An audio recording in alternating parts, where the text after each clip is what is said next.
ये battle of Gaza है जो कि असली विध्वंस अभी बाकी है। नमस्कार, TV9 भारतवर्ष पर सबसे बड़ी और व्यापक कवरेज आप देख रहे हैं वॉर जोन से, इजराइल वर्सेस फिलिस्तीन। मैं हूं आपके साथ निधि वासंदानी और मेरे साथ मेरे सहयोगी करुणा शंकर शर्मा भी मौजूद होंगे। उनके साथ खास मेहमान भी मौजूद होंगे।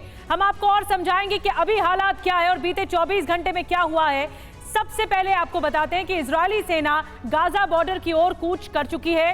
गाजा से बस कुछ ही किलोमीटर की दूरी पर इजरायली सेना के 10,000 से ज्यादा जवान इस वक्त तैनात हैं।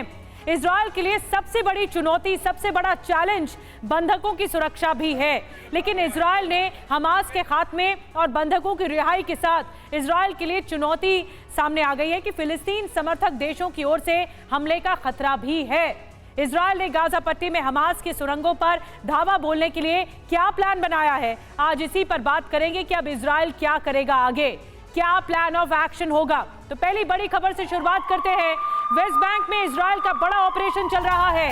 वेस्ट बैंक में बड़े पैमाने पर गिरफ्तारियां हो रही हैं। अब तक 55 आतंकियों की गिरफ्तारियां हो चुकी हैं, यह IDF का कहना है। गाजा के उत्तर और दक्षिण में भी बमबारी हुई है।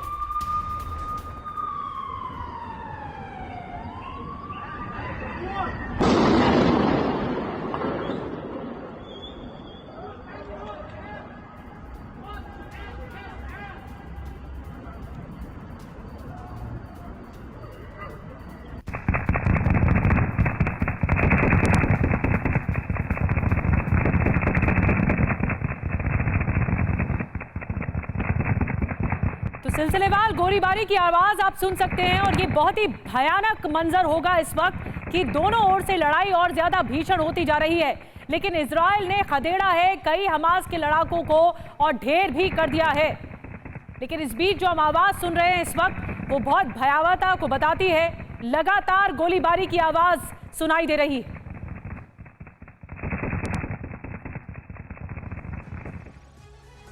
और आइए अब देखते हैं कि इस खबर से जुड़ी हुई और क्या क्या डिटेल्स अब तक सामने आई हैं।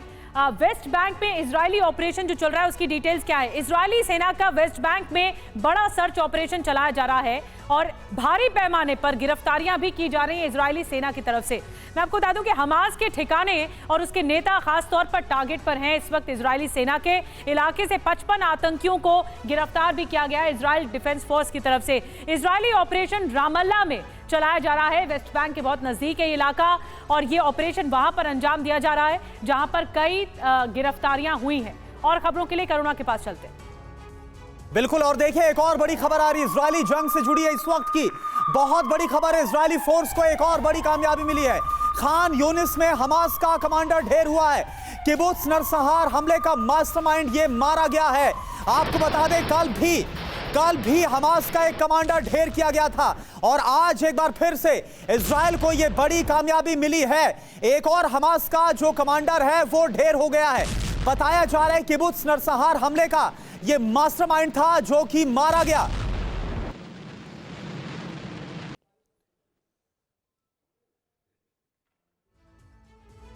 और अब हम आपको बताते हैं कि इजराइल का ये जो मिशन बदला है वो क्या है, किस बदले की आग में इस वक्त इजराइल जल रहा है। बिलाल अल कद्र, ये देखिए, ये हमास का नुखबा कमांडर मारा गया है। ये बदला पूरा हुआ इजराइल का।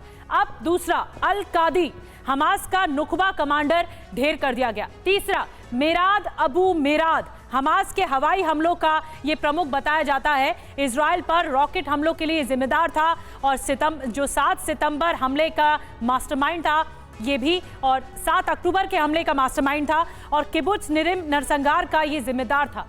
ये 7 अक्टूबर गाजा में एयर स्ट्राइक में मारा गया था अल कादी और दक्षिणी खान यूनिस इलाके में कार्रवाई हुई थी बिलाल अल कद्र के खिलाफ। मेराद अबू मेराद गाजा पर हवाई हमलों में ये मारा गया था। तो इससे आप अंदाजा लगा सकते हैं कि इजराइल इस वक्त किस बदले की आग में जल रहा था और कैसे किस तरह से ये अंजाम दिया जा रहा है ऑपरेशन को। हमारे साथ खास मेहमानों का पैनल इस वक्त मौजूद है। दीपक वोरा साहब हमारे साथ जुड़ रहे हैं पूर्व राजदूत के तौर पर, major general retired SP Sinha साहब हमारे साथ जुड़ रहे हैं डिफेंस एक्सपर्ट के तौर पर, और करुणा शंकर शर्मा के साथ group captain retired DK Pandey हैं एविएशन एक्सपर्ट, जो समझाएंगे नक्शे के जरिए कि इस वक्त ऑपरेशन कहां चल रहा है। दीपक वोरा साहब, मैं आपके पास आ रही हूं। देखिए, कूटनीतिक लिहाज से भी ये बहुत अहम कदम उठाया जा रहा है फिलिस्तीन की ओर से, ईरान की ओर से, इजराइल की ओर से। क्योंकि तमाम जो मुल्क है वो खेमे में बट चुके हैं। अब आप आगे देखते हैं इस ऑपरेशन में जो जमीन पे अंजाम दिया जा रहा है, आगे क्या होगा? आभारी हूँ मैम, अभी तक आपके साथ हूँ, थैंक यू वेरी मच। सबसे पहला सवाल जिसका जवाब शायद किसी के पास नहीं है, ये जंग धरती की है या धर्म की? रियल एस्टेट के ऊपर लड़ाई हो रही है या इस्लाम वर्सेस जुडाइज्म की लड़ाई हो रही है? पहली चीज़ ये है। दूसरा मैम, गुस्सा है इजराइल में, गुस्सा दो तरफ है। एक तो हमास के अगेंस्ट कि आप घुसे, नरसंहार किया, हमारी बेटियों को, हमारी बहनों को, बच्चों को आपने मारा। दूसरा अपनी सरकार के अगेंस्ट है। आप कहते रहे कि हम बहुत सुरक्षित हैं, हम नहीं हैं, तो उन पे प्रेशर पड़ रहा है कि आप एक्शन लीजिए। अब बाकी जो देश हैं मैम, वो अपना फ़ायदा देख रहे हैं, शोर मचाने की कोशिश कर रहे हैं। रूस के बारे में आपको एक चीज़ बता देता हूँ, जो मुझे लगता है रूस भी अब अमेरिका के साथ बोल रहा है, अच्छा चलिए हम कुछ खास यहाँ नहीं करेंगे, यूक्रेन के में थोड़ा सा आप भी हल्के हो जाइए, हमारी इंटरेस्ट वहाँ पे है, इधर हमारा कोई इंटरेस्ट नहीं है। तो अब मैं देख रहा हूँ ईरान वापस आने की कोशिश कर रहा है कि मैं भी एक खिलाड़ी हूँ, उसकी कोई परवाह नहीं करता। तो सब लोग अपनी तरफ से देख रहे हैं। इसका एंड रिजल्ट क्या होगा इस समय जो गुस्सा है, मैं बता देता मैम, प्रिडिक्शन करना डिप्लोमेसी नहीं करते। असेसमेंट यह है हमास खत्म हो जाएगा और गाजा स्ट्रिप वापस इजराइल के कब्जे में आ ये आपने बहुत बड़ी बात कही कि जो इसका अंत है वो ऐसा हो सकता है कि हमास पूरी तरह से खत्म हो जाए और जो गाजा पट्टी है वो इजराइल के पास है। इस बीच एक और बड़ी खबर है जिसका हम रुख कर रहे हैं। गाजा में इजरायली सेना का विध्वंसक प्रहार। गाजा में घुसकर आईडीएफ ने हमला किया है, हमास के ठिकानों पर चुन चुन कर हमला किया है। सुरंग में छिपे हमास के लड़ाकों पर निशाना साधा। हमले में कई हमास के लड़ाकों की मौत की खबर।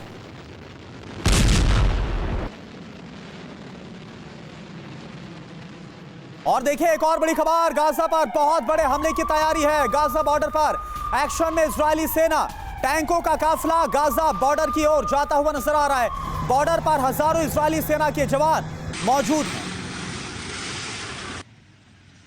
तो ये तस्वीरें आप देखिए, गाजा बॉर्डर की तरफ इजरायली सेना, आईडीएफ की सेना मूव कर रही है।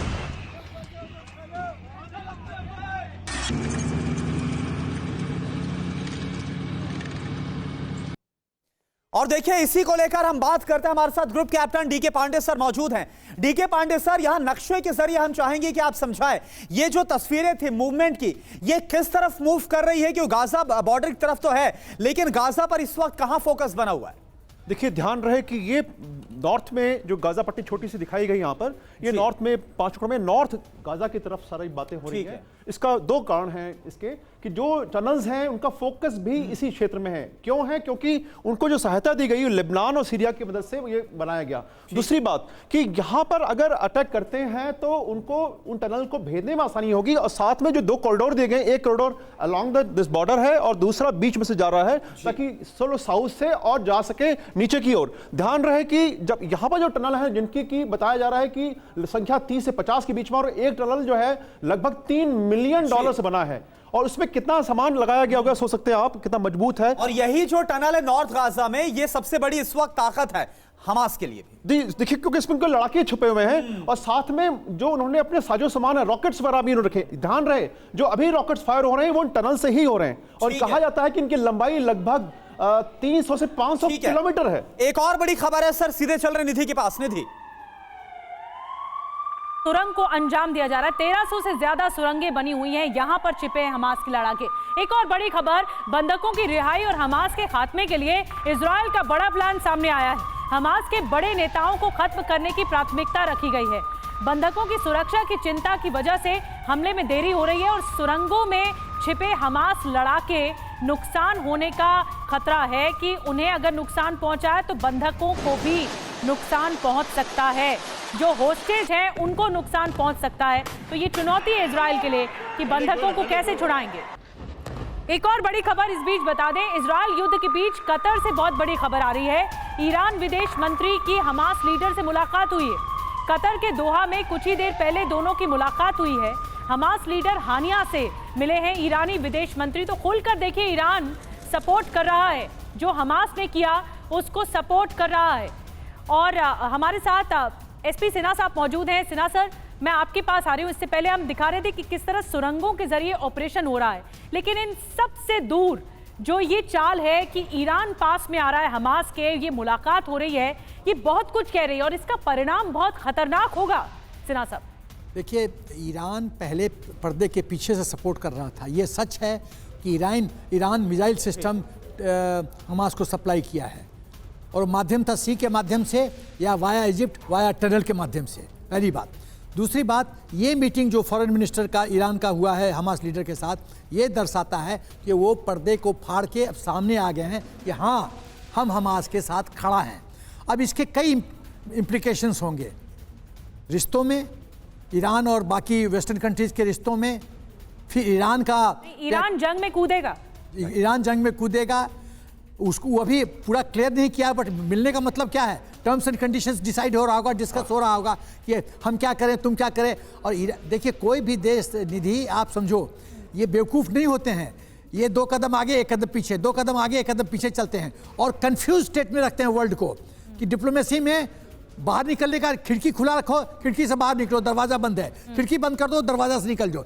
ये गेम चलता रहेगा, और अंत में सफर कौन करता है, जो सबसे होता है, जो बेवकूफ़ होता है। इस केस में हमास और यूक्रेन वॉर में जेलेंस्की, वो बेवकूफ़ बनते हैं और लोग मरते हैं। बहुत बड़ी बात आप कह रहे हैं कि, और ये खुल के सामने आ गया है कि ईरान जो है वो हमास के साथ है, जिसने इतना कत्लेआम मचाया इजराइल में, वो उसके साथ खड़ा हुआ है। तस्वीरें बता रही हैं।